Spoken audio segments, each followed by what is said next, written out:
कहानी शीर्षक सास और बहू की महायुद्ध कथा। प्रस्तावना। ये कहानी है एक सास और उसकी बहू की, जिनकी दिनचर्या बिना लड़ाई के पूरी ही नहीं होती। पर इन दोनों की नोकझोंक में भी एक अनोखा प्यार छुपा होता है। तो चलिए शुरू करते हैं यह मजेदार महायुद्ध कथा। पहला अध्याय, बहू की एंट्री।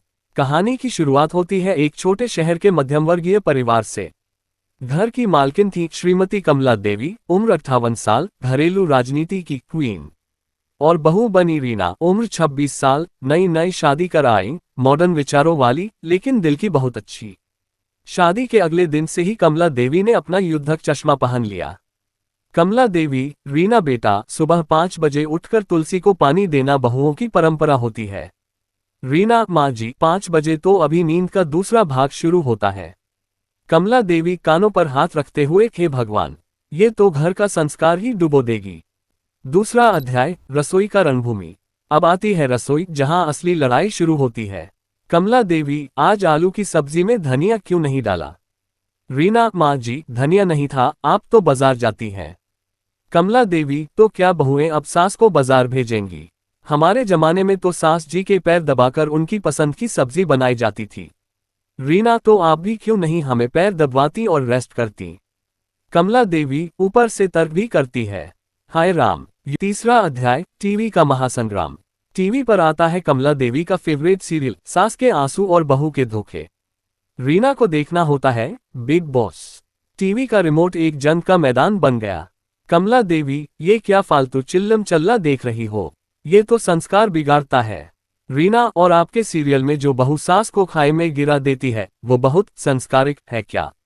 दोनों एक दूसरे को ऐसे घूरती जैसे दो नेता एक ही कुर्सी पर बैठना चाहते हो। चौथा अध्याय, मोहल्ले की महायात्रा।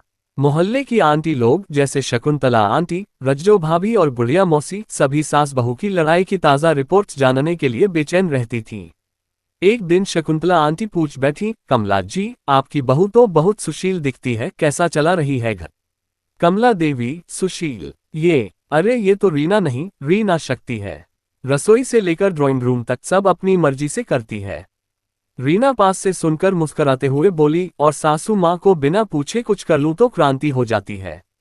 दोनों ने शकुंतला आंटी के सामने ऐसी बहस छेड़ी कि वो बिन नमक की चाय पीकर चुपचाप चली गईं।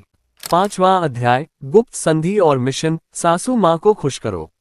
रीना को धीरे धीरे समझ में आने लगा कि कमला देवी की लड़ाई दरअसल प्यार का तरीका है। उसने एक प्लान बनाया, मिशन सासू माँ को खुश करो। एक दिन सुबह रीना ने खुद उठकर तुलसी को पानी दिया, रसोई साफ की और कमला देवी की पसंदीदा पूरी आलू बनाई।